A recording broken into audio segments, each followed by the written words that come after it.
السلام عليكم ورحمة الله وبركاته وأنا عبد الرزاق موسى أحمد عبد الرزاق ديرني halkani waxa weeyaan waa Dheerane English Learning Friends ka baro luqadda Ingiriiska hab kala duwan sida practice wada sheekaysi iyo kelmado daily aan u soo dhigno barteen aan ku leenahay YouTube-ka insha Allah maanta waxaynu si lee eegi doonaa dooda u dhaxaysa Ayman iyo Asli oo ka wada hadli doona waxyaalo xaqiiqi iyo nolosha taabanaya oo nolosha kuniga ee taabanaya insha Allah Ayman ayaa wuxuu hadal ku bilaabi doonaa Asli oo aanu magaceeda garanayn si uu migraansa u barto ayuu hadalladan u odhan doonaa soo socda Ayman ayaa yidhi I greet you waan ku salaamay the pretty girl inanta quruxda badanay inanta quruxda badanay waan ku salaamay I greet you waan ku salaamay the pretty girl inanta quruxda badanay Asli ayaa ku jawaabaysa waxa tiri I taking you waan ka qaaday for the little boy inanka yarow Allah hayaay way dhalaalisay waxa tiri inanka yar bay ka soo qaaday I taking you waan ka soo qaaday for the little boy inanka yarow waan ka qaaday يعني waxay ku leedahay islaanta waan ka qaaday waad islaantay anna waan ka qaaday I taking you waan ka qaaday for the little boy inanka yarow thanks waanad ku mahadsantahay for your price amaantaada يعني markii hore wuxuu ku yidhi waad qurux badantay inanta quruxda badanay waan ku salaamay marka waad ku mahadsantahay amaanta aad igu tiri markaas waad qurux badantay thanks waad ku mahadsantahay for your price amaantaada Asli ayaa markaa tiri I take you waan ka qaaday for the little boy inanka yarow oo way yaraysatay ninkii little boy inanka yarow waan ka qaaday thanks waad ku mahadsantahay for your price amaanta aad igu amaantay inaad qurux badanahay Ayman ayaa yidhi It's the first time waa waqtigii igu horeysay amba waa waqtigii igu horeeyay aniga It's the first time waa waqtigii igu horeeyay that I am facing and wajahayo gorgeous girl inan rural ayna gorgeous girl inan rural ayna like you oo adoo kala Ayman ayaa yidhi It's the first time waa waqtigii igu horeeyay that I am facing and wajahayo gorgeous girl inan rural ayna like you adigoo kala so sidaa daraadeed let me ogolow to ask you inaan ku weydiiyo question marka isaga su'aal weydiinaya Asli buu su'aal weydiinaya wuxuu yidhi markaa It's the first time waa waqtigii ugu horeeyay that I am facing and wajahayo gorgeous girl inan rural ayna like you adigoo kala so sidaa daraadeed let me ogolow to ask you inaan ku weydiiyo question su'aal inaan ku weydiiyo ogolow haye where are you from halkeebaad ka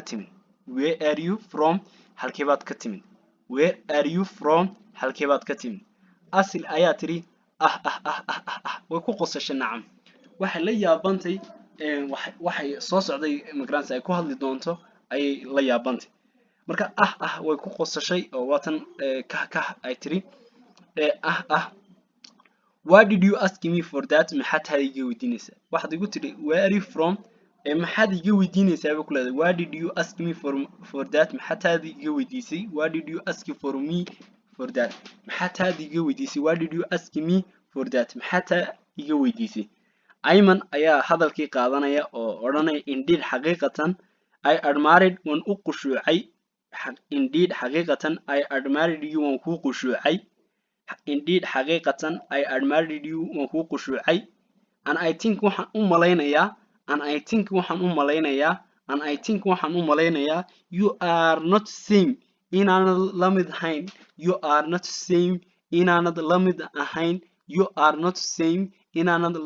mid ahayn for else girls hablaha kale markii hore waa kii waa waqtigii ugu horeysay aan wajahayo inan rulacayn oo kala marka waa kan leh waxaan u malaynayaaba in migrants aanad la mid ahayn hablaha kale that I had seen before aan hore aan u soo arkay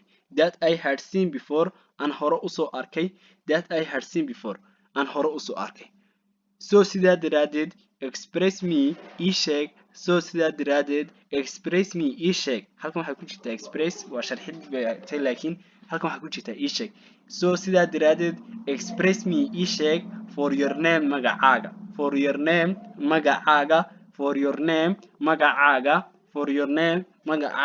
please fadlan haddaba waxay inantani asli ay ku odhanayso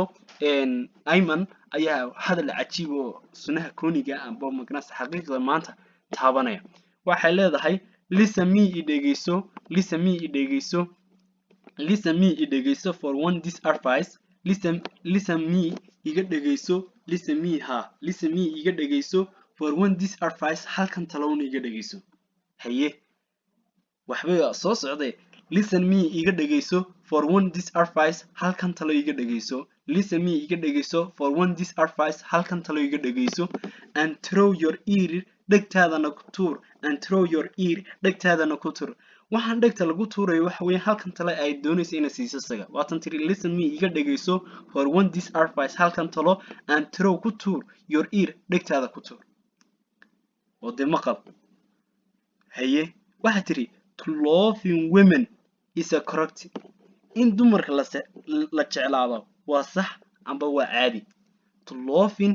women in dumarka la jeclaado amba dumarka la caashaqo oo markaa dumarka la xiiseeyo oo la jeclaado waa iska caadi to loving women is a correct in dumarka la jeclaado waa iska caadi but laakiin their preserve ilaaalitaankooga but laakiin their preserve waa ilaalin but laakiin their preserve ilaaalitaankooga is needing u baahan for masculinity ragnimo nacam in dumarka la jeclaado waa caadi laakiin ilaaalitaankooga ayaa u baahan for masculinity ragnimo marka waxay si dadban waxay ugu leedahay aduu ragnimada ma leedahay isla markaana ma ilaashan kartaa in dumarka la jeclaado waa caadi qof walba uu jeclaan karaa oo nina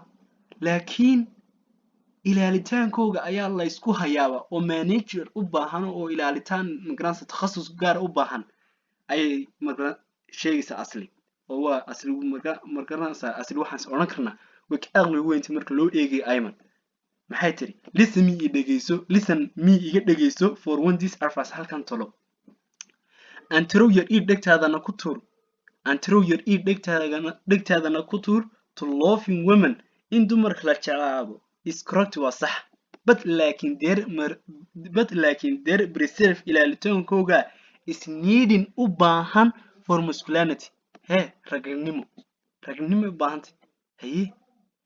ayman baa yidhi no marka ayman baa hadalkaa dee lagu soo tuuray iska difaacay wuxuu leeyay no maya let I tell you aan ku sheego I'm different waan ka duwanahay for all the men rag oo dhan dee baasha iska caabinayaayo yaan lagaa fahmin oo magaranaysa waxyaalahaas ayuu leeyahay oo magaranaysa wuxuu leeyahay anu nin waxaan yahay unique oo magaranaysa gaaran yahay oo ragga waan ka soconay oo magaranaysa iskuma dhawin ba raggan aad sheegaysa no maya let I tell you aan ku sheego ayman baa leh no maya let I tell you aan ku sheego I am different waan ka duwanahay for the older men raggaas oo dhan aad soo sheegtay anigu waan ka duwanahay raggan intay magaranaysa hablaha jeclaadaan laakiin dayacayo ilaaalitaankooga waxyaalahaas magaranaysa ka tagay anumihi waxa aan yahay oo hadalka waxa ku jira anigu waxaan yahay nin magaranaysa ragnimo leh isla markaana ragnimada u leh inuu ilaashado magaranaysa qofka uu doonayo oo adina ku ilaalin kara saas u jeeda asl ayaa tiri hey keep your eyes open indhahaga furniyo dhegeyso baytin keep your eyes open indhahaga fur keep your eyes open indhahaga fur we forgive when ilowna but never forget ma cafino we forgive when cafina we forgive when cafina but never forget ma ilowna laakiin de iminka haddii aad khalad naga gasho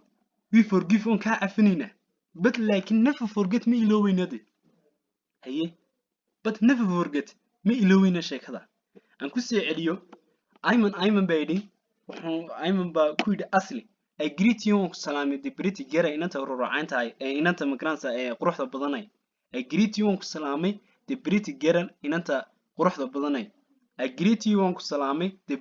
pretty girl inanta quruxda badanay asl ayaa tiri I taking you waan kaa qaaday for the little boy inanka yaro I taking you waan kaa qaaday for the little boy inanka yaro thanks waanad ku mahadsantahay for your price amaanta aad ku tiri waad qurux badantay waanad ku mahadsantahay laakiin dee waxaan markaa waad ku mahadsantahay amaantaas way Ayman ayaa idhi it's the first time waa waqtigii ugu horeysay ama waqtigii noloshayda ugu horeysay that I am facing aan wajahayo gorgeous waa raacaynta gorgeous girl like you inaan raacayn oo adoo kala waa markii ugu horeysay ayaa waa markii ugu horeysay aan wajahayo inaan raacayn oo adoo kala soo sidaa daraadeed let me ogolow to ask you inaan ku weydiiyo question su'aal let me ogolow to ask you inaan ku weydiiyo question su'aal haye where are you from halkee baad ka timid wala yaaban yahay quruxdeeda iyo waxyaalahaas ula yaabeen where are you from halkee baad ka timid asl ayaa tiri way ku qosashay waana ku dheedheeshay waxa tiri haye why did you ask me for that maxaa taad iga weydiinaysaa why did you ask me for that maxaa taad iga weydiisay why did you ask me for that maxaa taad iga weydiisay haye hadalkii waxa qaadanaya Ayman baa qaadanaya wuxuu leeyahay indeed I admire you waan ku qushuucay amba waan ku jeclaaday amba waan ku damacay waan ku jeclaaday amba magransa quruxdaada ayaan jeclaaday I admired you waan ku jeclaaday and I think waxaan u malaynayaa you are not same inaan la mid ahayn for the else girls hablaha kale that I had seen before and hore u soo arkay so sidaa daraadeed express me ii sheeg for your name magacaaga please fadlan asl ayaa tiri listen me iga dhegeyso for one this advice halkan tan iga dhegeyso waad jeclaan kartaa waad magransa ii soo xaso waan ku sheegi karaa magacayga laakiin iga dhegeyso hadalkan bay leedahay listen me iga dhegeyso for one this advice halkan talo and throw your ear dhegtaadana ku tuur to loving women in dumarka la jeclaado is correct waa sax but is normal waa caadi but laakiin their preserve ilaalitaankooga is needed wuxuu u baahan yahay for masculinity raganimo u baahan yahay waa la iska jeclaan karaa dumarka laakiin halka la isku dhaafo ayaa ah in la ilaashado oo raganimo u baahan ay leedahay listen me iga dhegeyso for one this halkan talo and throw your ear dhegtaadana ku tuur to loving women is correct waa sax but laakiin their preserve ilaalitaanku isniidha wuxuu baahay for masculinity raganimo masculinity waa maxay raganimo Ayman baa yidhi no isagoo stiilaya oo magransa iska weecinaya waxaa lagu tuuray let I tell you aan kuu sheego I am different for the older men anigu waan ka duwanahay rag oo dhan amba raggaas soo sheegtayba anigu waan ka duwanahay asl ayaa hadalkii qaadatay waxaa leedahay keep your eyes open indhaha fur oo democracy ninka waa lagu turtay keep your eyes open indhaha fur we forgive when cafina but never forget laakiin ma ilownadi haddana nahay dumarkii buu sheegaysaa we forgive when cafina but never forget laakiin ma ilowno insha Allah maanta halkaas aynu ugu joogi doonaa oo debate-ka xiga ayaynu ku soo dari doonaa hanaga iloobina subscribe saynu magransa YouTube-ka aynu kor aynu ugu qaadno aynu wax badan aynu u faa'iidno aynu u soo dhigno waxyaalo badan waa aniga Abdisalaam Muuse Axmed Abdisaaq Dhiirane halkan waa Dhiirane English Learning Friends qaybtiisa YouTube-ka thanks for your watching aad ayaad ugu mahadsantihiin